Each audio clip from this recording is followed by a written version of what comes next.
Of mini screen എന്നൊക്കെ വേണമെങ്കിൽ നമുക്ക് വിശേഷിപ്പിക്കാം ഈ ഒരാളെ.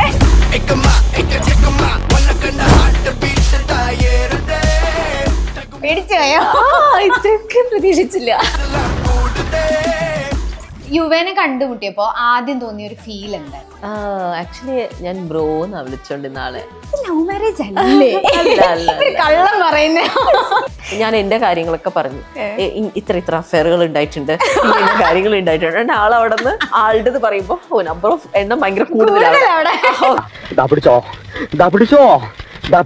എന്റെ ബർത്ത്ഡേ ഓഗസ്റ്റ് 20th ആണ്. ധ്വനി ജനിക്കുന്നത് 18th ആണ്. സോ ഞാൻ പറയുന്നത് എനിക്ക് കിട്ടിയിട്ടുള്ള ഏറ്റവും വലിയ ബർത്ത്ഡേ ഗിഫ്റ്റ് എന്ന് പറയുന്നത് ധ്വനിയാണ്. നമ്മൾ ഭയങ്കര ജെന്റിൽ പാരന്റിംഗ് ഒക്കെ വിചാരിച്ച് പുറത്തേക്ക് ഇറങ്ങുമ്പോഴായിരിക്കും ഇവരുടെ സ്വഭാവം ഒന്ന് മാറുന്നത്. അവരതിനെ യൂട്ടിലൈസ് ചെയ്യും, മാക്സിമം മുതലാക്കും ആൾക്കാർക്കിടയിൽ വെച്ചിട്ട്. അപ്പൊ നമ്മള് അതേ സ്വഭാവം, ഇങ്ങനത്തെ സ്വഭാവം ഒന്നും എടുക്കരുത് കേട്ടോ, എന്റെ സ്വഭാവം മാറാൻ മതി, നീ വീട്ടിലേക്കതാ. എനിക്കിപ്പോഴും സ്റ്റിൽ ഓർമ്മയുണ്ട് എൻ്റെ ഫസ്റ്റ് സീരിയലിൽ ഞാനിങ്ങനെ നിൽക്കുക, പോയിട്ട് എൻ്റെ ഫസ്റ്റ് ഷോട്ട് അഭിനയിച്ചിട്ട് കഴിഞ്ഞു, സീരിയലിൽ അഭിനയിച്ചു, ദൈവമേ ഞാൻ അതിലേക്ക് കാലെടുത്ത് വെച്ചല്ലോ എന്നാണ് ഞാൻ അതിന് പറഞ്ഞിട്ടുണ്ടായിരുന്നത്. ഒരുപാട് ഡയറക്ടേഴ്സ്, ഒരുപാട് ക്യാമറാമാൻ, ഒരുപാട് ആർട്ടിസ്റ്റുകൾ, അവരൊക്കെ പബ്ലിക്കലി ഞാൻ എന്തോ തെറ്റ് ചെയ്ത പോലെയാണ് അവർ എന്നോട് ബിഹേവ് ചെയ്തിട്ടുണ്ടായത്. അപ്പം ഞാൻ ആ സമയത്ത് ഒരുപാട് വിഷമിച്ചിട്ടുണ്ട്, കരഞ്ഞിട്ടുണ്ട്. ഞാൻ എന്നോട് തന്നെ ചോദിച്ചിട്ടുണ്ട്, ഞാനല്ലല്ലോ ഒന്നും ചെയ്തത്, പിന്നെ എന്തിനാ ഇവരെന്നെ ബ്ലെയിം ചെയ്യണേ, അല്ലെങ്കിൽ എന്നെ എന്തിനാ കളിയാക്കി സംസാരിക്കണേ എന്ന് ആ സമയത്ത് തോന്നിയിട്ടുണ്ട്. എൻ്റെ സിസ്റ്ററിന് ഇപ്പം പുള്ളിക്കാരി തിരിച്ച് ഞങ്ങളുടെ വീട്ടിലേക്ക് വന്ന സമയത്ത് അവളെ സപ്പോർട്ട് ചെയ്യേണ്ടത് ഞങ്ങളുടെ ഉത്തരവാദിത്തമാണ്. അവളുടെ കൂടെ ഞങ്ങൾ അങ്ങനെ നിന്നു. ആൻഡ് സീരിയലിലേക്ക് വന്നു, അധികം ഓഫേഴ്സ് ഒന്നും കിട്ടുന്നില്ല. അങ്ങനെ വന്നപ്പം എന്തെങ്കിലും നമുക്കൊന്ന് സ്റ്റാർട്ട് ചെയ്യണം. അപ്പോൾ എൻ്റെ മനസ്സിൽ ബിസിനസ് എന്ന് പറയുന്നതുണ്ട്, പക്ഷെ സിസ്റ്ററിന് അത്യാവശ്യമായിരുന്നു അത് സ്റ്റാർട്ട് ചെയ്യേണ്ടത്. ബിക്കോസ് ഒരു കുഞ്ഞുണ്ട്, സോ എല്ലാ കാര്യങ്ങളും റൺ ചെയ്യണം. മാവില്ലേ, ദോശ അരച്ച മാവ്, അത് നമ്മൾ എടുക്കാം, മുഖത്തേക്ക് ദോശയെല്ലാം ചുട്ട് കഴിയുമ്പോഴേക്കും അതൊന്ന് ഉണങ്ങി സെറ്റ് ആകും. പിന്നെ മുഖം നല്ലപോലെ തേച്ച് കഴിക്കളയാം. ഞാൻ എൻ്റെ അടുത്ത് കണ്ടിരുന്നു 5 കുട്ടികളെ വേണം. അയ്യോ പാടില്ല, അത് പാടില്ല, തെറ്റാണ്.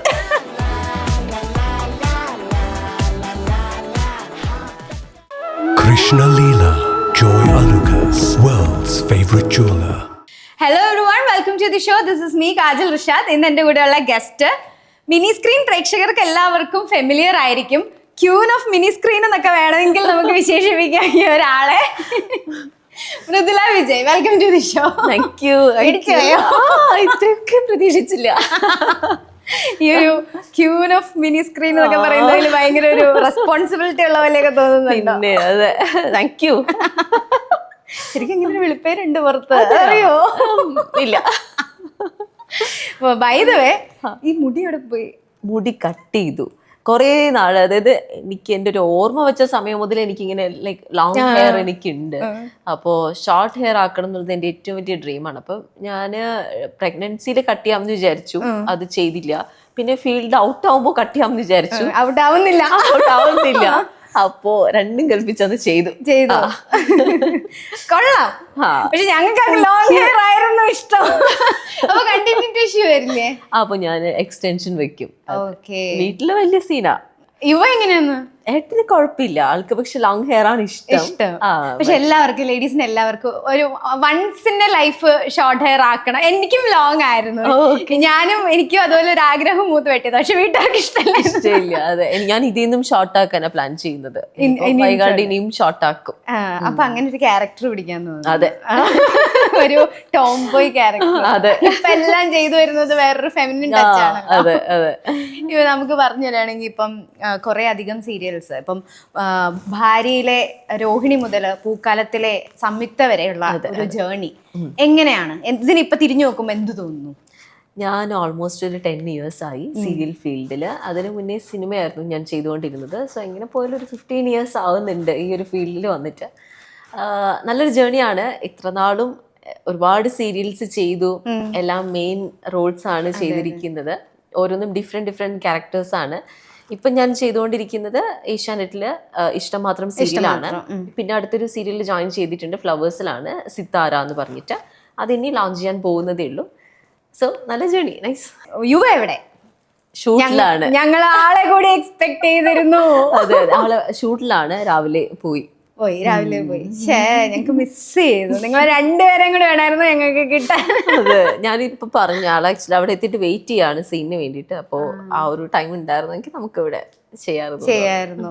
അഭിനയ രംഗത്തേക്ക് എത്തിയത് ഇപ്പം ഒരു പാഷന്റെ പുറകെ വരുന്നവരുണ്ട്, അങ്ങനെ അല്ല എന്ന് ഞാൻ കേട്ടിട്ടുണ്ട്. മൃദുല ഒരു അൺഎക്സ്പെക്റ്റഡ് ആയിട്ട് അഭിനയത്തിലേക്ക് വന്ന ഒരാളാണെന്ന്. ഇല്ല, ആക്ച്വലി അഭിനയത്തിലേക്ക് വന്നത് പാഷന്റെ പുറകില്, ലൈക്ക് പാഷൻ ഉണ്ടായിരുന്നു. എനിക്ക് ഡാൻസ് ആയിരുന്നു ഇഷ്ടം, അതിൽ നിന്ന് എനിക്ക് ആക്ടിങ്, സിനിമയാണ് ഞാൻ ആഗ്രഹിച്ചത്. പിന്നെ അവിടെ നിന്ന് സീരിയലിലേക്ക് വന്നത് ഈ പറയുന്ന പോലെ അൺഎക്സ്പെക്റ്റഡ് ആയിട്ടാണ് വന്നത്. അതെ. എന്ത് പറ്റി? എങ്ങനെ സിനിമകൾ നോക്കി സീരിയലിലേക്ക് മാറി എന്ന് പറയുമ്പോൾ എന്തായിരുന്നു അങ്ങനെ ഒരു ചേഞ്ച്? സീരിയൽ എനിക്ക് ഇഷ്ടമല്ലാത്തൊരു ഫീൽഡായിരുന്നു. കാര്യം ഞാൻ ഫിലിം ചെയ്യുന്ന ടൈമിന് തന്നെ ഒരുപാട് സീരിയൽ ഓഫേഴ്സ് വന്നു. ഒരുപാട് പേര് വീട്ടിൽ വന്ന് ഇങ്ങനെ ചോദിച്ചിട്ടുണ്ട് അഭിനയിക്കാമോ, കുറേ പേര് വെയിറ്റ് ചെയ്തിട്ടുണ്ട്. ആൻഡ് സീരിയൽ ലൊക്കേഷനിലേക്ക് പോയിട്ട് അഭിനയിക്കണ്ടെന്ന് പറഞ്ഞ് ഞാൻ വന്നിട്ടുണ്ട്. അതൊക്കെ എൻ്റെ സ്കൂൾ ടൈമിനൊക്കെ ആയിരുന്നു. ഞാൻ +2 പഠിക്കുന്ന ടൈമിനായിരുന്നു. +2 ലാസ്റ്റ് എക്സാമിനേഷൻ ആ ഒരു ടൈം ആയപ്പോൾ അച്ഛനമ്മയ്ക്ക് വലിയൊരു ആക്സിഡന്റ് ഉണ്ടായി. ആ ആക്സിഡന്റ് ഉണ്ടായി കഴിഞ്ഞ് പിന്നെ മൂവീസ് അധികം ഓഫേഴ്സ് ഒന്നും വരുന്നില്ല. സോ നമുക്ക് ജീവിക്കണം, അപ്പോൾ നല്ല രീതിയിൽ പോകണം എന്നൊക്കെ വന്നപ്പോൾ സീരിയൽ ഓഫർ വന്നു. ഞാനത് കമ്മിറ്റ് ചെയ്തു. ആൻഡ് എനിക്കിപ്പോഴും സ്റ്റിൽ ഓർമ്മയുണ്ട്, എൻ്റെ ഫസ്റ്റ് സീരിയലിൽ ഞാനിങ്ങനെ നിൽക്കുക, പോയിട്ട് എൻ്റെ ഫസ്റ്റ് ഷോട്ട് അഭിനയിച്ചിട്ട് കഴിഞ്ഞു, സീരിയലിൽ അഭിനയിച്ചു, ദൈവമേ ഞാൻ അതിലേക്ക് കാലെടുത്ത് വെച്ചല്ലോ എന്നാണ് ഞാൻ അതിന് പറഞ്ഞിട്ടുണ്ടായിരുന്നത്. പക്ഷെ ഞാൻ അന്നെടുത്ത് എൻ്റെ നല്ലൊരു ഡിസിഷൻ ആയിട്ടാണ് എനിക്ക് ഇപ്പോ ഫീൽ ചെയ്യുന്നത്. ഇവിടെ ഇരിക്കും ആ ഒരു ഡിസിഷൻ ഏറ്റവും ബെസ്റ്റ് ആയിരുന്നു. അതെ അതെ അതെ. പക്ഷെ എന്നാലും സിനിമ എന്ന് പറയുന്ന ഡ്രീം വിട്ടിട്ടില്ല. ബിക്കോസ് സിനിമ എന്താണെന്ന് പറയുന്നത് നമ്മൾ എക്സ്പീരിയൻസ് ചെയ്തിട്ടാണ് വന്നത്. സോ ഇപ്പോഴും സിനിമ ആഗ്രഹം ഉണ്ട്. പക്ഷെ സീരിയലിൽ നിൽക്കുമ്പോൾ അത്രയും ഫെമിലിയർ ഫേസ് ആകുമ്പോൾ സിനിമയിലേക്കുള്ള ഒരു ചാൻസസ് കുറവാണ് എന്നുള്ളത് ശരിയാണ്? അങ്ങനെ പറയുന്നുണ്ട്, പക്ഷെ നമുക്കറിയില്ല. ഞാനത് എക്സ്പീരിയൻസ് ചെയ്തിട്ടുണ്ട്. ചില മൂവി ഓഡീഷൻസിനൊക്കെ പോകുന്ന ടൈമിന് അവർ തന്നെ പറഞ്ഞിട്ടുണ്ട്, കാരണം സീരിയൽ ചെയ്യല്ലേ, അല്ലെങ്കിൽ സീരിയലിന്റെ ആക്ടിങ് സ്റ്റൈൽ ആയിരിക്കില്ല മൂവിയിലുള്ളത്. ചില ആൾക്കാർ ഓഡീഷനിൽ തന്നെ നിന്ന് കളിയാക്കി വിട്ടിട്ടുണ്ട്. നമ്മളിങ്ങനെ ചെയ്യില്ല, ഒരുപാട് വലിയ വലിയ മൂവീസാ, പക്ഷെ നമ്മളത് കേൾക്കുമ്പോൾ നമുക്കത് ഭയങ്കരമായിട്ട് വിഷമം വരും. നമുക്കുള്ളത് നമ്മൾ ആത്മാർത്ഥമായിട്ട് ആഗ്രഹിച്ചാൽ എപ്പോഴാണെങ്കിലും വരും എന്നുള്ളതിനെ വിശ്വസിക്കുന്നു. ഇപ്പൊ സീരിയല് മാത്രമല്ല ബിസിനസ്സും കൂടെ തുടങ്ങിയിരിക്കുന്നു. അതിന്റെ സാരിയാണോ ഇത്?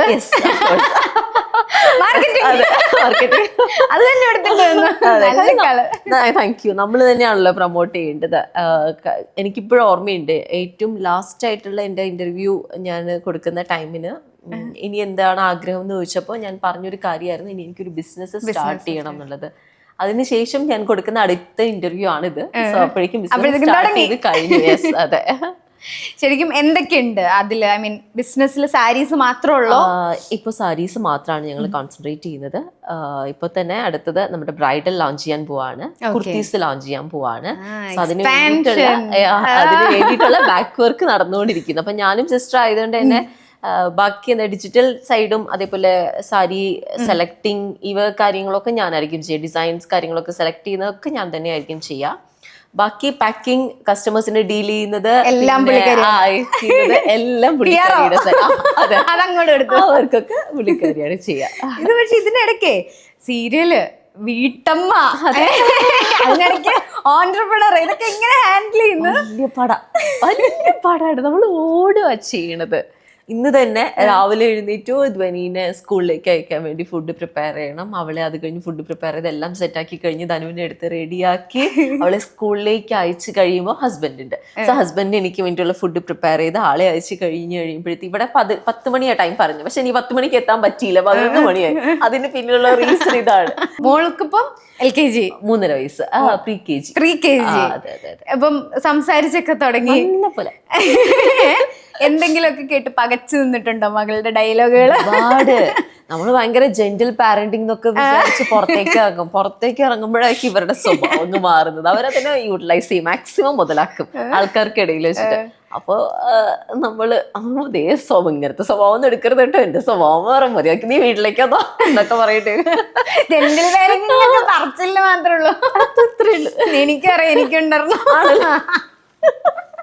ഭയങ്കര പാടാ. ഇപ്പൊ ഈ സീരിയൽസിന്റെ ഷൂട്ടിന് പോകുമ്പോ അപ്പം കുഞ്ഞിന്റെ കാര്യങ്ങളാരാ ഇപ്പം ഇവിടെ ആവുമ്പോ എനിക്ക് തോന്നുന്നു വന്നു പോവാൻ തോന്നുന്നു അല്ലെ? അമ്മയാണ് മാനേജ് ചെയ്യുക. കാര്യം ഞാൻ രാവിലെ 7 മണിക്ക് പോകും, പിന്നെ തിരിച്ചെത്തുന്ന ഒരു 9:30-10 മണിയായിരിക്കും. ഞാനും ഹസ്ബൻഡും ഒരുമിച്ചുള്ള ടൈമാണ് എങ്കിൽ ഞങ്ങൾ തന്നെയായിരിക്കും. ഞാൻ രാവിലെ ഒരു 4 മണിക്ക് എഴുന്നേക്കും, അവളെ ഫുൾ പാക്ക് ചെയ്ത് വിടാനായിട്ടുള്ള കാര്യങ്ങളൊക്കെ സെറ്റ് ചെയ്ത് 7 മണിക്ക് ഞാൻ പോകും. അപ്പോൾ ഹസ്ബൻഡ് ആയിരിക്കും കുഞ്ഞിന്റെ കാര്യം ടേക്ക് കെയർ ചെയ്യുക. സ്കൂൾ വിട്ട് കഴിയുമ്പോൾ അവളുടെ കാര്യങ്ങൾ നോക്കും. രാത്രിയാകുമ്പോൾ ഞാൻ നേരെ വീട്ടിലേക്ക് വരും. സോ ഇങ്ങനെ ശരിക്കും ഈ ഒരു പ്രൊഫഷനിൽ തന്നെ നിൽക്കുന്ന ഒരു പേഴ്സണെ പാർട്ട്ണറായിട്ട് കിട്ടിയതില് അങ്ങനെ ഒരാളെ തന്നെയായിരുന്നു ആഗ്രഹിച്ചിരുന്നത്, അതോ അൺഎക്സ്പെക്ടഡ് ആയിരുന്നു? ഞാന് ഈ ഫീൽഡിൽ നിന്ന് കല്യാണം കഴിക്കരുത് എന്ന് വിചാരിച്ച ഒരാളായിരുന്നു. വേണ്ട, ബിക്കോസ് എന്തിനാ വേണ്ട, അങ്ങനെ ഒരു ചിന്തയായിരുന്നു. എനിക്ക് എന്നോട് വലിയ താല്പര്യം ഉണ്ടായിരുന്നില്ല. പക്ഷേ ഇത് പ്രതീക്ഷിക്കാണ്ട് വന്നൊരു പ്രപ്പോസലാണ്. സംസാരിച്ചു, ഓക്കെ ആണ്, വീട്ടിൽ സംസാരിച്ചു, വീട്ടിലും അവർക്ക് ഓക്കെ ആന്ന് കണ്ടപ്പോൾ അങ്ങ് കല്യാണം. ലവ് മാരേജ് അല്ലാന്ന് പറഞ്ഞിട്ടുണ്ട്, അറേഞ്ച്ഡ് ആണെന്ന് എല്ലായിടത്തും പറയാറുണ്ട്. പക്ഷെ സ്റ്റിൽ എല്ലാവർക്കും സംശയം, ലവ് മാരേജ് അല്ലേ, കള്ളം പറയുന്നേ? അല്ല അല്ല അല്ല അല്ല എൻ്റെ കൂടെ ആക്ട് ചെയ്ത ഒരു ആർട്ടിസ്റ്റ് ഉണ്ട്, പുള്ളിക്കാരി തന്നെയാണ് ആളുടെ കൂടെ അഭിനയിച്ചത്. സോ ഞങ്ങളുടെ 2 പേരുടെ വീട്ടിൽ കല്യാണം ആലോചിക്കുന്നുണ്ടായിരുന്നു. അപ്പൊ അങ്ങനെ വന്നപ്പോ നിങ്ങൾക്ക് കല്യാണം കഴിച്ചുകൂടി എന്ന് ചോദിച്ചു. അപ്പൊ ഞങ്ങൾ ആലോചിച്ചു, ശരിയാണല്ലോ, ഇങ്ങനെ ഒരാളുണ്ടല്ലോ ഇവിടെ, എന്നാ പിന്നെ വാ നമുക്ക് സംസാരിക്കാം എന്ന് പറഞ്ഞ് ഞങ്ങൾ മെസ്സേജ് അയക്കാൻ തുടങ്ങി. ഓക്കെ, ഇവരിങ്ങനെ പറഞ്ഞു, അവരിങ്ങനെ പറഞ്ഞു, എന്താ നിങ്ങൾക്ക് ഓക്കെ ആണോ എന്ന് ചോദിച്ചു. ആ ശരി, നമുക്കൊരു ദിവസം ഇരിക്കാം, സംസാരിക്കാം. ഞാൻ എന്റെ കാര്യങ്ങളൊക്കെ പറഞ്ഞു, ഇത്ര അഫയറുകൾ ഉണ്ടായിട്ടുണ്ട്, ഇങ്ങനെ കാര്യങ്ങൾ ഉണ്ടായിട്ടുണ്ട്. ആളവിടെ നിന്ന് ആളുടെ പറയുമ്പോ നമ്പർ ഓഫ് എണ്ണം ഭയങ്കര കൂടുതലാണ്. ഓക്കെ, അങ്ങനെ ഫിക്സ് ചെയ്തതാ. പിന്നെ വീട്ടിൽ സംസാരിക്കാൻ പറഞ്ഞു, വീട്ടിൽ സംസാരിച്ചു, വീട്ടുകാർക്ക് ഓക്കെ ആയിരുന്നു, ജാതകം നോക്കി എല്ലാം ചെയ്തു. ഇപ്പൊ അങ്ങനെ ഒരാളെ കിട്ടിയപ്പോ ശരിക്കും പറഞ്ഞാൽ നമ്മൾ കൂടുതലും ലേഡീസിന്റെ കാര്യങ്ങൾ, അതായത് വീട്ടില് ഇപ്പം ഒരു പാർട്ട്ണറും കൂടെ ആയി കഴിയുമ്പം, കുഞ്ഞായി കഴിയുമ്പം നമുക്ക് ഉത്തരവാദിത്തങ്ങൾ കൂടും. അപ്പൊ ശരിക്കും അത് മനസ്സിലാക്കുക, അതായത് നമ്മുടെ ഫീൽഡ്, നമ്മുടെ ഒരു പാഷൻ ഇതാണ്. ശരിക്കും ഇതൊരു 6 to 5 ജോബ് ഒന്നും അല്ല. അപ്പൊ അതിൻ്റെതായ കാര്യങ്ങളൊക്കെ നോക്കി കണ്ടു നിൽക്കാൻ ഇങ്ങനെ ഒരു പാർട്ട്ണർ ആയതുകൊണ്ടാണ് പറ്റുന്നതെന്ന് തോന്നുന്നു. തോന്നിയിട്ടുണ്ട്. ബിക്കോസ് മനസ്സിലാകും ആൾക്ക് ഷൂട്ട് കഴിഞ്ഞിട്ടില്ല, ഇനി വേറെ ലേറ്റ് ആകും എന്ന് പറഞ്ഞു കഴിഞ്ഞാൽ ആളതിൽ ഓക്കെയാണ്, വേറെ കുഴപ്പമില്ല, ആൾക്ക് അറിയാലോ. തിരിച്ചും ഞാൻ അതുപോലെ തന്നെയാണ്. ഇപ്പൊ എനിക്ക് തോന്നുന്നു സിസ്റ്ററും സീരിയലിലുണ്ട്. അതെ അതെ അതെ, കുഞ്ഞ് അവള് സീരിയലിൽ അഭിനയിച്ചു. ഇപ്പൊ അതേ ഒരു ആഡിന് ചെയ്തിട്ടുണ്ട് കുഞ്ഞ്. അവൾക്ക് പഠിക്കാനൊന്നും ഇൻട്രസ്റ്റ് ഒന്നും ഇല്ല. ABCD പറയാൻ വിളിക്കുമ്പോ തിരിഞ്ഞ ആ വഴിക്ക് ഓടും. പകരം സീരിയല് ഫുള്ളിരുന്ന് കാണും. സീരിയല് കാണും. പിന്നെ സീരിയല് ഡയലോഗ്സ് ഒക്കെ ഇങ്ങനെ ലൈക്ക് അവള് തന്നെ സ്വന്തമായിട്ട് പറയും. ഓക്കെ, ഇപ്പൊ ചെയ്തതിൽ വെച്ചിട്ട് ഏറ്റവും ഇഷ്ടപ്പെട്ട ക്യാരക്ടർ ഏതാണ്? എനിക്ക് ഈ റീസെന്റ് ആയിട്ട് ചെയ്ത ഇഷ്ടം മാത്രം. അതെനിക്ക് ഭയങ്കരമായിട്ട് ഇഷ്ടപ്പെട്ടൊരു ക്യാരക്ടറാണ്. പിന്നെ തുമ്പപ്പൂ എന്ന് പറയുന്ന ഒരു സീരിയൽ ഉണ്ടായിരുന്നു, അതില് വിത്തൗട്ട് മേക്കപ്പ് ആണ്. സോ അതെനിക്ക് ഇഷ്ടമുള്ളൊരു ഇതാണ്. പിന്നെ ഇതിൽ ഞാൻ ചെയ്യുന്നത് ഇഷ്ടമാത്രത്തിൽ ചെയ്യുന്ന ഡോക്ടറായിട്ടാണ്. സോ ഡോക്ടറായിട്ട് ചെയ്യുമ്പോൾ പീഡിയാട്രീഷ്യനായിട്ടാണ് ഞാൻ ചെയ്യുന്നത്. അപ്പം മോളെ ഹോസ്പിറ്റലിൽ കൊണ്ടുപോകുന്ന ടൈമിന് ഞാൻ ഓരോ ഡോക്ടേഴ്സിനെ ഇങ്ങനെ വാച്ച് ചെയ്യുമായിരുന്നു, ഈ സീരിയൽ തുടങ്ങുന്നതിന് മുന്നേ എങ്ങനെയാണ് അവർ ബിഹേവ് ചെയ്യുന്നത്, അവരുടെ ഗസ്റ്റേഴ്സ് എങ്ങനെയാണെന്നൊക്കെ. സോ അത് മാക്സിമം കോപ്പി ചെയ്യാനായിട്ട് ഇതിൽ ശ്രമിച്ചിട്ടുണ്ട്. ഏതെങ്കിലും ക്യാരക്ടർ, അതായത് മൃദുലയുടെ ഏതെങ്കിലും ഒരു ക്യാരക്ടറായിട്ട് സിമിലാരിറ്റി തോന്നാറുണ്ടോ ഏതെങ്കിലും ക്യാരക്ടർ ചെയ്തപ്പോ? ക്യാരക്ടറായിട്ട് എനിക്ക് തോന്നുന്നു തുമ്പപ്പൂവിലെ ക്യാരക്ടർ കുറച്ച് സിമിലർ ആയിട്ട് ഫീൽ ചെയ്തു. ബിക്കോസ് ബാക്കിയെല്ലാം അഡാപ്റ്റ് ചെയ്തു എന്ന് പറഞ്ഞതുകൊണ്ടാണ് ഞാൻ പറഞ്ഞത്. യെസ്, ബിക്കോസ് അത് കുറച്ച് ഫാമിലിക്ക് വേണ്ടിയിട്ട്, ഫാമിലിയാണ് പ്രയോറിറ്റി എന്ന് വിചാരിച്ച് ജീവിക്കുന്ന ഒരു ക്യാരക്ടറാണ് ഞാൻ. ബേസിക്കലി അങ്ങനെയാണ്. സോ അങ്ങനത്തെ ഒരു ക്യാരക്ടറായിട്ട് എനിക്ക് ഫീൽ ചെയ്തത്. ഞാൻ നാലൊരു ക്വസ്റ്റ്യൻ ചോദിക്കാം. ഒരു പരാതി. ഓക്കെ, യുവയ്ക്ക് മൃദുലയെ കുറിച്ച് പറയാനുള്ള സ്ഥിരം പരാതി എന്താണ്? മറവി. ആഫ്റ്റർ ഡെലിവറി ഞാൻ ഭയങ്കര മറവിയാ. ആഫ്റ്റർ ഡെലിവറി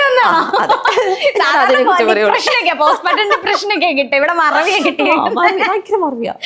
ഈ പ്രഗ്നൻസി ഫോഗ് എന്നൊക്കെ പറയുന്നത് നമ്മൾ ചുമ്മാ അതിനെ ബ്ലെയിം ചെയ്യണമെന്ന് മാത്രം. ഭയങ്കര മറവിയാ. മുടി ഒഴിച്ചിലുണ്ടായിട്ടുണ്ടോ? നല്ലപോലെ. ഓക്കെ, യുവ നൽകിയതിൽ വെച്ചിട്ട് ഏറ്റവും വിലപിടിപ്പുള്ളതോ അല്ലെങ്കിൽ ഹൃദയത്തോട് ചേർത്ത് വെച്ചതോ ആയ ഒരു ഗിഫ്റ്റ്? ഞാൻ എപ്പോഴും പറയാറുള്ളത്, എൻ്റെ ബർത്ത്ഡേ August 20th ആണ്, ധ്വനി ജനിക്കുന്നത് 18th ആണ്. സോ ഞാൻ പറയുന്നത് എനിക്ക് കിട്ടിയിട്ടുള്ള ഏറ്റവും വലിയ ബർത്ത്ഡേ ഗിഫ്റ്റ് എന്ന് പറയുന്നത് ധ്വനിയാണെന്ന് ഞാൻ എപ്പോഴും പറയാം. യുവതല്ലോ, അങ്ങനെ പറയാലോ. ഓക്കെ, വല്ലാത്ത രീതിയിലുള്ള ആൻസർ ആയിപ്പോയി. ഓക്കെ, പാചക പരീക്ഷണം, അടുക്കളയിൽ പരീക്ഷണങ്ങൾ നടത്താറുള്ള ആളാണോ? ഏറ്റവും വലിയ ഡിസാസ്റ്റർ ആയി പോയ ഒരു കുക്കിംഗ് എക്സ്പീരിയൻസ്? ഫ്രൈഡ് റൈസ് എന്ന് പറഞ്ഞിട്ട് ആൾക്ക് ഞാൻ തക്കാളി ചോറ് വെച്ച് കൊടുത്തതാണ്. അത് എന്നിട്ട് എന്തെന്നാ പറഞ്ഞതാണ്? പേരാദ്യം തന്നെ പറഞ്ഞ. ഞാൻ ഫ്രൈഡ് റൈസ് തന്നെയാ പറഞ്ഞത്. എനിക്ക് ഫ്രൈഡ് റൈസ് എന്നാണ് എന്റെ അറിവ്. ഞാനത് ഉണ്ടാക്കി കഴിഞ്ഞ ആൾക്ക് കൊടുത്തപ്പോൾ ആള് പറഞ്ഞു ഇത് ഫ്രൈഡ് റൈസ് അല്ല, ഇത് തക്കാളി ചോറാണെന്ന് പറഞ്ഞു. അപ്പോഴാണ് ഞാൻ മനസ്സിലാക്കുന്നത്. പക്ഷെ അത് കോമ്പൻസേറ്റ് ചെയ്ത് ഞാൻ മിനിഞ്ഞാന്ന് ഫ്രൈഡ് റൈസ് ഉണ്ടാക്കി കൊടുത്തു. ഇപ്പൊ ഏറ്റവും കൂടുതൽ അടിപൊളിയായിട്ട് ഉണ്ടാക്കുന്ന ഫുഡ് എന്താ? ഭയങ്കര കോൺഫിഡൻസിലോട്ട് ഉണ്ടാക്കി കൊടുക്കാൻ പറ്റും. ഞാൻ വീട്ടിൽ വരുവേ. വന്നോളൂ. ചീസ് ഓംപ്ലേറ്റ് എളുപ്പമാണ്. കുറച്ച് ചീസ് അല്ല, ചീസ് ഓംപ്ലേറ്റ്, പിന്നെ പറയുന്ന പോലെ ഫ്രൈഡ് റൈസ് നന്നായിട്ട് ഞാൻ മൃദുലയുടെ ഫോൺ ഗാലറിയിൽ ഇപ്പോൾ ഏറ്റവും കൂടുതൽ ആരുടെ ഫോട്ടോസ് ആണുള്ളത്? യുവയുടേതാണോ മോളുടെ ആണോ? ധ്വനിയുടെ. ഫോട്ടോ എന്താണ്? ആൾക്ക് ഭയങ്കര എക്സ്പ്രഷൻ ക്യൂനാണോ? കുറെ നമ്മൾ വീഡിയോസ് കാണാറുണ്ട്. നല്ലപോലെ എക്സ്പ്രഷൻസ് ഇഷ്ടമാണോ? പിന്നെ എനിക്ക് ഇഷ്ടമാണ് അവളുടെ ഫോട്ടോസ് എടുത്ത് വെക്കണം. പിന്നെ ഞാനത് ഡിലീറ്റ് ചെയ്യാറില്ല. ഇപ്പോഴും എൻ്റെ ഫോണിൽ സ്റ്റോറേജ് ഫുള്ളാണ്. അതെന്ന് വെച്ചാൽ ഞാൻ അവളുടെ ഫോട്ടോസ് ആയതുകൊണ്ട് ഡിലീറ്റ് ചെയ്യാൻ എനിക്ക് തോന്നില്ല. അപ്പൊ അതെല്ലാം അങ്ങനെ കിടക്കും. ഇപ്പം ധ്വനിമോളുടെ കാര്യം പറഞ്ഞു. ധ്വനിമോള് വന്നതിന് ശേഷവും അതിന് മുമ്പും ഉണ്ടായിരുന്ന ഒരു കരിയർ ചേഞ്ച് എങ്ങനെയാണ്? കരിയർ ചേഞ്ച് അല്ലല്ലോ, ആക്ച്വലി എനിക്കൊരു പേഴ്സണൽ ലൈക്ക് ചേഞ്ച് ആണ് എനിക്ക് ഫീൽ ചെയ്തത്. ആസ് എ പേഴ്സൺ എനിക്ക് കുറെ ചേഞ്ചസ് വന്നതായിട്ടാണ്. കരിയറിൽ എനിക്ക് ഒരു ചേഞ്ച് വന്നിട്ടില്ല. ബിക്കോസ് ഇപ്പം എനിക്കൊരു നിർബന്ധമുണ്ടായിരുന്ന കാര്യം before wedding or before pregnancy ഞാൻ എങ്ങനെ ഇരുന്നോ അതുപോലെ എനിക്ക് ആഫ്റ്റർ എനിക്ക് പ്രഗ്നൻസി എനിക്ക് ഇരിക്കണം. എനിക്ക് നല്ല നിർബന്ധമുള്ള കാര്യമാണ്. ബിക്കോസ് ഈ ഫീൽഡ് ആയതുകൊണ്ട് തന്നെ നമുക്ക് നിൽക്കാൻ നിറയെ ബുദ്ധിമുട്ടാണ്. ഇപ്പൊ തന്നെ ഒരുപാട് ആർട്ടിസ്റ്റുകൾ നമ്മൾ കാണുന്നുണ്ട്. ഹീറോയിനായിട്ട് വന്ന ആൾക്കാർ 1-2 വർഷം നിന്നിട്ട് പിന്നെ ഫീൽഡ് ഔട്ടായി പോകുന്ന ഒരുപാട് പേരെ കാണുന്നുണ്ട്. സോ അങ്ങനെ ആയി പോകാനായിട്ട് എനിക്ക് താല്പര്യമില്ല. കരിയർ എന്ന് പറയുന്നത് എനിക്ക് എപ്പോഴും ഇമ്പോർട്ടൻ്റ് ആയിട്ടുള്ളൊരു കാര്യമാണ്. സോ ആഫ്റ്റർ ഡെലിവറി ഞാൻ സ്ട്രഗിൾ ചെയ്തു. ഇമോഷണലി ഫിസിക്കലി ഒക്കെ ഞാൻ എന്നെ തന്നെ പുഷ് ചെയ്യാനായിട്ട്. ഈവൻ സ്റ്റിൽ ഇപ്പോഴും ഞാൻ എന്നെ തന്നെ ഇമോഷണലി അല്ലെങ്കിൽ ആ ഒരു രീതിയിൽ നിന്ന് ഞാൻ എന്നെ തന്നെ നല്ലപോലെ പുഷ് ചെയ്യുന്നുണ്ട്. ഒന്ന് പുറത്തോട്ടേക്ക് ശരിക്കും ഒന്ന് വരാനായിട്ട്. സോ അങ്ങനെ ഒരു ചേഞ്ചാണ്. അങ്ങനെ യെസ്. ശരിക്കും നമ്മളൊക്കെ ഡെലിവറി കഴിഞ്ഞതിന് ശേഷമുള്ള ആഫ്റ്റർ ഡെലിവറി കെയർ ഇല്ലേ, പ്രസവരക്ഷ കാര്യങ്ങളൊക്കെ, അത് നമ്മുടെ കേരളത്തിൽ അല്ലെങ്കിൽ ഇന്ത്യയിൽ യൂഷ്വലി കുറെ കൂടുതലാണ്. നമ്മൾ ഒരുപാട് ഫുഡ് കഴിപ്പിക്കും, ഒരുപാട് മെഡിസിൻസ് ഇൻക്ലൂഡിങ് ആയുർവേദിക് മെഡിസിൻസ്. പല ഡോക്ടേഴ്സും അതിപ്പോ വേണ്ടാന്ന് വരെ പറയുന്നുണ്ട്. ശരിക്കും അങ്ങനെയുള്ള കാര്യങ്ങളിൽ വിശ്വസിക്കുന്നുണ്ട്. ഞാൻ ആക്ച്വലി കുറച്ച് ലൈക്ക് നമ്മുടെ ഇന്ത്യൻ കൾച്ചർ അല്ലെങ്കിൽ ആ ഒരു രീതി ഉണ്ടല്ലോ, ആ വേ ഞാൻ ആക്ച്വലി നല്ലപോലെ ഫോളോ ചെയ്യുന്ന ഒരു വ്യക്തിയാണ്. അതിനെ ഞാൻ പൂർണ്ണമായിട്ട് വിശ്വസിക്കുന്നുണ്ട്. സോ ഈ പറയുന്ന ഓരോ കാര്യങ്ങൾക്കും അതിൻ്റെതായിട്ടുള്ള റീസൺസ് ഉണ്ടെന്ന് ഞാൻ വിശ്വസിക്കുന്നു. ഇപ്പം പെൺകുട്ടികൾ പ്രായമാകുന്ന ടൈമിന് നമുക്ക് ഈ മഞ്ഞൾ കുറുക്കിത്തരും, അതുപോലെ കരിവേപ്പില, ഞാൻ ഇതൊക്കെ കഴിച്ചിട്ടുണ്ട്. ഇതൊക്കെ തരുന്നതിന്റെ റീസൺ നമ്മുടെ ഗർഭപാത്രം ഭയങ്കര സ്ട്രോങ് ആകാൻ വേണ്ടിയിട്ടാണ്. ആൻഡ് ബോഡിയിൽ അൺവാണ്ടഡ് ആയിട്ടുള്ള ഇതൊന്നും വരാൻ പാടില്ല എന്ന് വിചാരിച്ചിട്ടാണ് നമുക്ക് ഇതൊക്കെ തരുന്നത്. സോ അതുപോലെ തന്നെയാണ് ആഫ്റ്റർ ഡെലിവറി നമ്മുടെ ബോഡി അത്രയും സ്ട്രോങ് ആകാൻ വേണ്ടിയിട്ടാണ് അത്രയും കെയർ ചെയ്യുന്നത്. പോസ്റ്റ്മോർട്ടം കെയർ ഞാൻ നല്ലപോലെ എടുത്തിട്ടുണ്ടായിരുന്നു. ബോഡി ഒഴിച്ചിൽ അങ്ങനത്തെ കുറേ സാധനങ്ങൾ, വേദ് കുളിക്കുക, ഇതൊക്കെ ഞാൻ കറക്റ്റായിട്ട് ഫോളോ ചെയ്തത് കൊണ്ട് എനിക്ക് കുറേ വ്യത്യാസങ്ങൾ ഉണ്ടായിട്ടുണ്ട്. ഞാൻ എന്നെ തന്നെ പറയുകയാണെങ്കിൽ ആഫ്റ്റർ ഡെലിവറിയാണ് ഞാൻ കുറച്ച് ഭംഗി വെച്ചത് ഞാൻ എപ്പോഴും പറയാറുണ്ട്. ഇത് തന്നെയായിരിക്കും റീസൺ. ശരിയാ, നമുക്കൊരു ഗ്ലോ വരുന്ന സമയത്താണ് കേൾക്കാറുണ്ട്. ഇപ്പോഴത്തെ സ്കിൻ കെയർ റുട്ടീൻ എങ്ങനെയാണ്? എനിക്ക് സമയമില്ല ഒന്നുമില്ല പറയരുത്. വിശ്വസിക്കില്ല, എനിക്ക് അറിയില്ല. ഞാൻ ഫേഷ്യൽ ഒന്നും ചെയ്യാൻ പോകുന്ന ഒരാളൊന്നും അല്ല. ഫേഷ്യൽസ് അങ്ങനത്തെ ഒരു സംഭവങ്ങളും ചെയ്യില്ല. പിന്നെ നമുക്ക് എന്തെങ്കിലും കൊളാപ്സ് കാര്യങ്ങൾ വരികയാണെങ്കിൽ ശ്രദ്ധിക്കും അത് ഓക്കെ ആണോ, അല്ലെങ്കിൽ ഇപ്പോ നമ്മുടെ ഈ ഒരു ഏജിന് അത് ആവശ്യമാണോ എന്ന് ആലോചിച്ചിട്ട് ഞാൻ ചെയ്യത്തുള്ളൂ. ഞാന് നമ്മുടെ മാവില്ലേ, ദോശ അരച്ച മാവ്, ആ മാവിന്റെ ഇതുണ്ടല്ലോ, അത് നമ്മൾ എടുക്കാം, മുഖത്ത് തേക്കാം. ദോശയെല്ലാം ചുട്ട് കഴിയുമ്പോഴേക്കും അതൊന്ന് ഉണങ്ങി സെറ്റ് ആകും. പിന്നെ മുഖം നല്ലപോലെ തേച്ച് കഴിയും. ഞാനിപ്പോ പറഞ്ഞിട്ട് പോയത് ഇതൊക്കെ ചെയ്താൽ മതി, ഇതൊക്കെ തന്നെയാ ഞാൻ ചെയ്യുന്നത്. നാച്ചുറലാ നല്ലതെന്ന്. എവിടെ സമയം ഓടണ്ടേ, ഓരോ കാര്യങ്ങൾ ചെയ്യട്ടെ. ശരിക്കും നമ്മൾ പറഞ്ഞു ഹോം മേക്കർ ആയിട്ടാണോ അതോ ഒരു ആക്ട്രസ് ആയിട്ടാണോ? ഈ രണ്ട് റോളിൽ ഏതാ ഏറ്റവും കൂടുതൽ ഇഷ്ടപ്പെടുന്നത്? ഇപ്പം രണ്ടും ഇഷ്ടമെന്ന് പറയരുത്. രണ്ടും ഇഷ്ടമാണ്. എനിക്കറിയാതാ പറയാൻ വരുന്നത്. ഞാന് മീൻസ് ഇത്ര നാളും നമുക്കറിയില്ല, ഫീൽഡിൽ എത്ര നാൾ ഉണ്ടാവുക നമുക്കറിയില്ല. പക്ഷെ എനിക്ക് ഇഷ്ടമുള്ള വേറൊരു കാര്യം എന്താന്ന് വെച്ചാല് വീട്ടിലിരുന്ന് ഹസ്ബൻഡിനും കുഞ്ഞിന് ഫുഡൊക്കെ വെച്ച് കൊടുത്ത് അവരുടെ കാര്യങ്ങളൊക്കെ പ്രോപ്പറായിട്ട് നോക്കി ഒരു വീട്ടമ്മ പോലെ ഇരിക്കാൻ ഭയങ്കര ഇഷ്ടമാണ്. അതും എനിക്ക് ഇഷ്ടമാണ്. ഞാൻ പറഞ്ഞിട്ടുണ്ട് എപ്പോഴെങ്കിലും എനിക്കത് എക്സ്പീരിയൻസ് ചെയ്യണം നമ്മൾ ഫീൽഡിലോട്ട് ആവുന്ന ടൈം. സോ ഞാൻ ബിസിനസ് മാത്രം നോക്കി നടത്തുന്ന ഒരു ടൈം വരികയാണെങ്കിൽ ഇങ്ങനെ ഇരിക്കാൻ എനിക്ക് ഇഷ്ടമാണ്. അതെ. യുവനെ കണ്ടുമുട്ടിയപ്പോ ആദ്യം തോന്നിയ ഒരു ഫീൽ എന്തായിരുന്നു? ആക്ച്വലി ഞാൻ ബ്രോ എന്നാ വിളിച്ചോണ്ടിരുന്ന ആള്. ഞാൻ അങ്ങനെയാ കണ്ടുകൊണ്ടിരുന്നത്. ബ്രോ അങ്ങനെ ഒരു ഫീൽ ആയിരുന്നു. എന്റെ അനീതിക്കായിരുന്നു ഭയങ്കരമായിട്ട് ഇഷ്ടം. കാരണം ആള് ചെയ്യുന്ന സീരിയല് നല്ല ഹിറ്റായിട്ട് പോയിക്കൊണ്ടിരിക്കുന്ന സീരിയലാണ്. സോ കാണാനൊക്കെ ഭയങ്കര ലുക്കൊക്കെ ആയിരുന്നു. സോ എന്റെ അനീതി ഭയങ്കര ഇഷ്ടമായിരുന്നു. ഓ യുവചേട്ടൻ കാണാൻ നല്ല രസമാണ്, മറ്റതാ മറിച്ചതാ, എനിക്ക് ഭയങ്കര ഇഷ്ടം. സോ ഇവര് ഫ്രണ്ട്സായിട്ട് മീറ്റ് ചെയ്യുന്ന ടൈമിന് സിസ്റ്റർ പോയിട്ട് ആള് മീറ്റ് ചെയ്യാറുണ്ട്, കാണാറുണ്ട്. അപ്പോഴൊന്നും ഞാൻ മൈൻഡേ ചെയ്യാറില്ല. ജസ്റ്റ് കാണും, വീഡിയോ കോൾ കാണും, ഹായ് ബ്രോ അത്ര. ഫ്രണ്ട്സിനെ ഞങ്ങൾ ഇങ്ങനെ മീറ്റ് ചെയ്യുന്ന ടൈമിന് കാണുന്ന സമയത്ത് ഹായ് ബ്രോ ഉണ്ടായിരുന്നുള്ളൂ. പിന്നീടാണ് ഇങ്ങനെ ശരിക്കും ഇപ്പൊ അനിയത്തിയുടെ കേസ് പറഞ്ഞു. പക്ഷെ അനിയത്തിയുടെ ഒരു കല്യാണം ബേസ് ചെയ്ത് ഏറ്റവും കൂടുതൽ തെറി കേട്ടതും ശരിക്കും അന്നത്തെ കമന്റ്സ് ഒക്കെ വിഷമിപ്പിച്ചു, ഒരുപാട് വിഷമം തോന്നി. ഒരുപാട് വിഷമിപ്പിച്ചു. അത് ബിക്കോസ് എന്റെ കല്യാണത്തിന് മുന്നേ ആയിരുന്നു. പിന്നെ ഞാൻ ഫീൽഡിൽ വന്നിട്ട് ഇത്ര നാളുമായി. അപ്പം ഞാൻ അങ്ങനെ ജസ്റ്റ് വന്നു ഒരു 3 months ആയപ്പോഴാണ് ഇങ്ങനെ ഒരു സംഭവം നടന്നത്.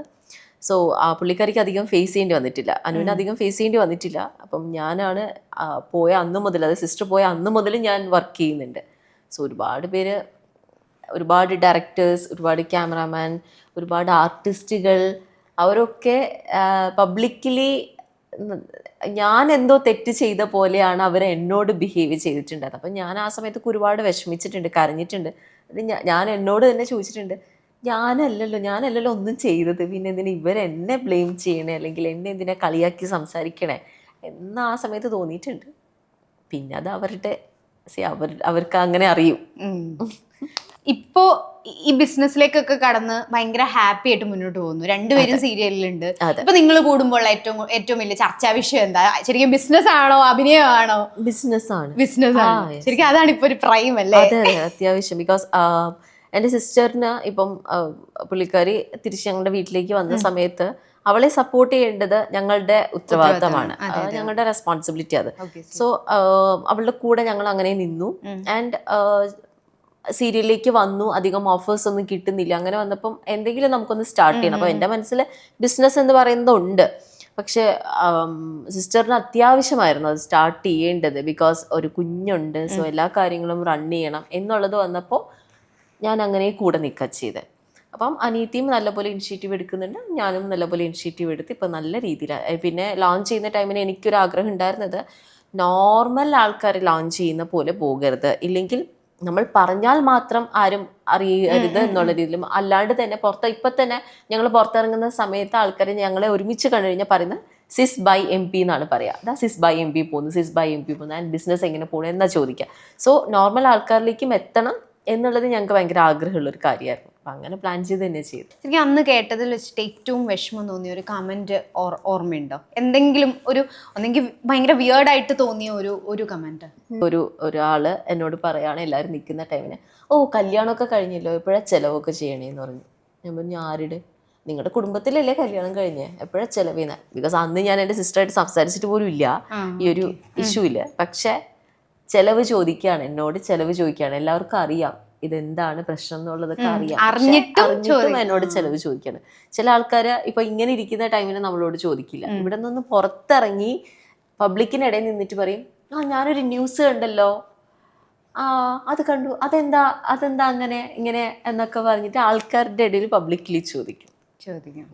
അത് വിഷമം തോന്നുന്നു. അതൊക്കെ ഭയങ്കരമായിട്ട്.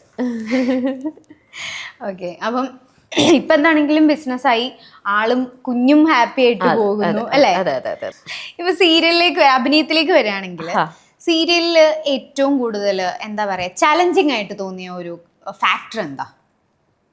ചലഞ്ചിങ് ആയിട്ട് തോന്നിയത് ഈ പറയുന്ന പോലെ എന്നും നിലനിന്ന് പോവാന്ന് പറയുന്നത് തന്നെയാണ്. യെസ്, അത് തന്നെയാണ് ചലഞ്ചിങ് ഫാക്ടർ. ലൈഫിൽ അണ്ടർസ്റ്റാൻഡിങ് മീൻസ് മനസ്സിലാക്കുക, മീൻസ് ഞാനും ഹസ്ബൻഡായിട്ടുള്ള കാര്യമാണെങ്കിൽ ബിക്കോസ് ഈ ഒരു ഫീൽഡാണ്. സോ ഈ പറയുന്ന പോലെ രണ്ടുപേർക്കും ഞങ്ങൾ കല്യാണം കഴിഞ്ഞ് 7th ഡേ മുതൽ സെപ്പറേറ്റ് ആയിട്ട് ജീവിക്കാൻ തുടങ്ങിയ ആൾക്കാരാണ്. ആളുടെ സീരിയൽ വർക്കിൽ പോകുന്നു, ഞാൻ എൻ്റെ ഫീൽഡിലേക്ക് സീരിയൽ വർക്കിലേക്ക് പോകുന്നു. ഞങ്ങൾ മീറ്റ് ചെയ്യുന്ന പോലും പലപ്പോഴും പല സെറ്റുകളിലും അല്ലെങ്കിൽ സ്റ്റാർ മാജിക് ഫ്ലോറുകളിലുമാണ് മീറ്റ് ചെയ്തിരിക്കുന്നത്. സോ അങ്ങനെ വന്നപ്പോൾ ഞങ്ങൾക്ക് ഒരുമിച്ച് ടൈം സ്പെൻഡ് ചെയ്യാം. ഇപ്പോഴും ഞങ്ങൾക്കുള്ളൊരു വിഷമം എന്ന് പറയുന്നത് ഞങ്ങൾക്ക് ഒരുമിച്ച് ടൈം സ്പെൻഡ് ചെയ്യാൻ കിട്ടുന്നില്ല എന്നുള്ളതാണ്. ഞാൻ എൻ്റെ അടുത്ത് കണ്ടിരുന്നു 5 കുട്ടികളെ വേണം. അയ്യോ ഇപ്പോഴത്തെ ഒരു ഇതെങ്ങനെയാണ്? വേണ്ട, ഒരാളെ എന്നൊക്കെയോ പറഞ്ഞു പോയി. കല്യാണത്തിന് മുമ്പ് എപ്പോഴോ പറഞ്ഞത് അബദ്ധം പറ്റിയോ? പാടില്ല, അത് പാടില്ല, തെറ്റാണ്. എന്താലേ ഒരു മാറ്റം ഇപ്പോഴേ ചോദിച്ചു തുടങ്ങി. രണ്ടാമത്തെ കുട്ടിക്ക് വേണ്ട കൂട്ട് വേണ്ടേ? വേണ്ട, കൂട്ട് വേണ്ട. ഞങ്ങളുടെ മോളെ ഇത് പ്രതീക്ഷിക്കാണ്ട് ഞങ്ങൾക്ക് കിട്ടിയത്. അൺഎക്സ്പെക്ടഡ്. കല്യാണം കഴിഞ്ഞ് 4ാമത്തെ മാസം പ്രഗ്നന്റ് ആയതാ. സോ അത് കഴിഞ്ഞ് കുഞ്ഞുണ്ടായി 1 year കഴിഞ്ഞിട്ടാണ് ഞങ്ങൾ ഹണിമൂണിന് തന്നെ പോകുന്നത്. ശരിക്കും നിങ്ങൾക്ക് പ്ലാൻ ഒട്ടും ഉണ്ടായിരുന്നില്ല? എത്ര നാൾ കഴിഞ്ഞിട്ട് കുഞ്ഞു വേണം? 2 years. അതും തകർത്ത് തോന്നുന്നു.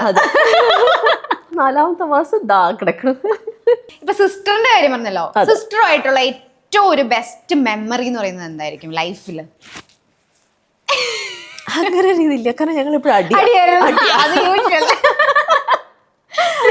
ഞങ്ങൾ എപ്പോഴും അടിയാണ്. അതാണ് എന്റെ തലയിലേക്ക് ആദ്യം പോവാ.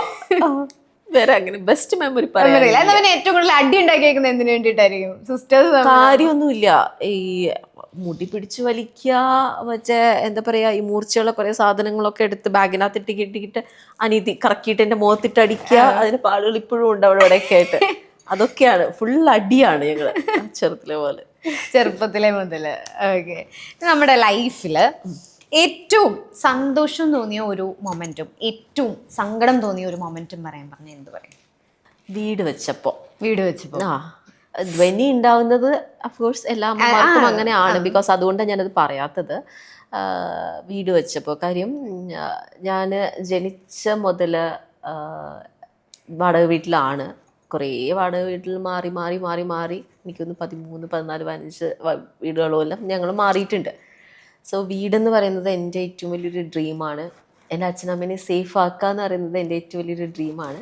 സോ ഞാൻ പ്രഗ്നൻ്റ് ആയി എൻ്റെ ഒരു 6th monthലാണ് വീട് കംപ്ലീറ്റ് ആയിട്ട് പൂർത്തിയായി കയറുന്നത്, വിളക്കം കൊണ്ട് കയറുന്നത്. സോ അതെനിക്ക് ആ കയറി അന്നത്തെ ദിവസം രാത്രി ആ വീട്ടിൽ കിടന്ന് ഉറങ്ങാൻ നേരത്തെ എന്തെന്നില്ലാത്തൊരു സമാധാനവും ഭയങ്കര സന്തോഷമായിരുന്നു.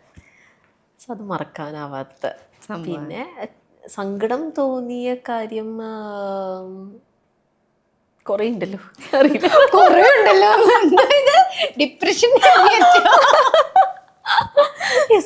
സന്തോഷം പോലെ തന്നെ സങ്കടങ്ങൾ ഉണ്ടാവും, കുറേ ഉണ്ടാവും, അറിയില്ല അത് ഏതാ പറയാതെ. ഇപ്പം ഏറ്റവും കൂടുതൽ ടൈം സ്പെൻഡ് ചെയ്യാൻ ആഗ്രഹിക്കുന്ന, ഫാമിലിയോടൊപ്പം ആഗ്രഹിക്കുന്ന ഒരാളാണെന്ന് പറഞ്ഞു. ഒരു ദിവസം ഫുള്ളായിട്ട് നിങ്ങൾക്ക് ഫ്രീ ആയിട്ട് കിട്ടിക്കഴിഞ്ഞാൽ ഒരു ഡേ എങ്ങനെയായിരിക്കും നിങ്ങളുടെ ഒരു ഫാമിലി വിത്ത് യുവ, ധ്വനി ആൻഡ് മൃദുല? കുഞ്ഞിൻ്റെ കാര്യം നോക്കും, പറ്റിയ പുറത്തേക്ക് പോകും. അവൾക്ക് ഈ പ്ലേ ഏരിയയിലൊക്കെ കളിക്കാൻ ഭയങ്കര ഇഷ്ടമാണ്. സോ അവിടേക്ക് പോകും. ആൻഡ് ബീച്ചിൽ പോകും, ഫുഡ് കഴിക്കും, പറ്റിയാൽ അമ്പലത്തിൽ പോകും. അങ്ങനെയൊക്കെ ഒരു ഡേ വെൽ സ്പെൻഡ്. യെസ്. ഹസ്ബൻഡിന് മൂവീസ് കാണാൻ ഭയങ്കര ഇഷ്ടമാണ്. സോ ആൾക്ക് താല്പര്യമുള്ള മൂവി നോക്കിയിട്ട് നമ്മൾ അതിന് കയറും. ഹിന്ദി ആയിക്കോട്ടെ, ഏതാണെങ്കിലും ആൾക്ക് മറ്റേ തോക്കൊക്കെ വെച്ച് വെടിവെക്കുന്ന കണ്ടു കഴിഞ്ഞാൽ പിന്നെ അത് ബുക്ക് ചെയ്യും. ഓക്കെ അത് വേണം. വാളൊക്കെ വെച്ച് ആരെങ്കിലും ഫൈറ്റ് ചെയ്യുന്നുണ്ട്, ഓക്കെ അതിന് ബുക്ക് ചെയ്യണം. അതിന് കയറും, ഇരുന്ന് കാണും, അങ്ങനെ. ഓക്കെ, അപ്പോൾ എന്താണെങ്കിലും ഞങ്ങളൊരു ഒക്ടോബർ തൊട്ടെങ്ങാണ്ട് ശ്രമിക്കുന്നതാണ് ഈ ഒരാളെ ഇവിടെ കൊണ്ടുവന്ന് ഇങ്ങനെ ഇരുത്താൻ വേണ്ടിയിട്ട്. അതിന് സുവർണ്ണ ഞങ്ങളുടെ വേറെ സുവർണ്ണ ശ്രമിച്ചിട്ടുണ്ട്. അറ്റ്ലീസ്റ്റ് ഞങ്ങൾ തിരുവനന്തപുരം വരേണ്ടി വന്നു. അത് ഞങ്ങൾ രണ്ടുപേരും കൂടെ ആയിരുന്നു, പക്ഷെ ഒരാളെ കിട്ടിയുള്ളൂ. അതെ. ഞങ്ങൾക്ക് രണ്ടുപേരും കൂടെ വരണം. വരാം. കാര്യം ഞാൻ പറഞ്ഞില്ല, ഇതേപോലെ ഞങ്ങൾക്കേ ടൈം കിട്ടുന്നില്ല. പിന്നെ ഈ സീരിയൽ ഷൂട്ട് കഴിയുമ്പോൾ ഫാമിലി ടൈം, പിന്നെ ബിസിനസ്സിന് വേണ്ടിയിട്ട്. ഇതിനിടയിൽ ഞാൻ എനിക്ക് വേണ്ടി ടൈം കണ്ടെത്തുക എന്ന് പറയുന്നത് കിട്ടാത്തൊരു കാര്യമാണ്. അപ്പോൾ ഇന്ന് കറക്റ്റ് ധ്വനീനെല്ലാം വിട്ട് ബിസിനസ്സും ഇതിനിടയിൽ മാനേജ് ചെയ്യാനുണ്ട്. സോ അതിനിടയിലുള്ള കുറച്ച് ടൈമാണ് എവിടേക്ക് സ്പെൻഡ് ചെയ്യുന്നത്. ഓക്കെ, അതിനിടയ്ക്ക് സെൽഫ് ലവ്. അതെ, അതും വേണം. അതിന്റെ ഭാഗങ്ങളാണ് ഈ കാണുന്ന മുടിവെട്ടും കാര്യങ്ങളൊക്കെ. അറ്റ്ലീസ്റ്റ് ഇതൊക്കെ തന്നെ ചെയ്യണ്ടേ. ഓക്കെ, അപ്പൊ എനിവേ ഇത്രയൊരു ടൈം 3 മണിക്ക് മോള് വരും, അതിനുള്ളിൽ തീർക്കണം എന്ന് ഞങ്ങളോട് പറഞ്ഞിട്ടുണ്ടായിരുന്നു. അപ്പൊ എന്താണെങ്കിലും ഈ ഒരു ചെറിയ ടൈമില് കുറെ അധികം കാര്യങ്ങൾ നമുക്ക് സംസാരിക്കാൻ പറ്റി. ഇനി എപ്പോഴെങ്കിലും യുവയായിട്ടും മോളായിട്ടും ഞങ്ങൾക്കൊരു ടൈം തരണം. അപ്പോ thank you so much for your time. Okay, thank you. Krishna Leela, Joy Alucas, world's favorite jeweler.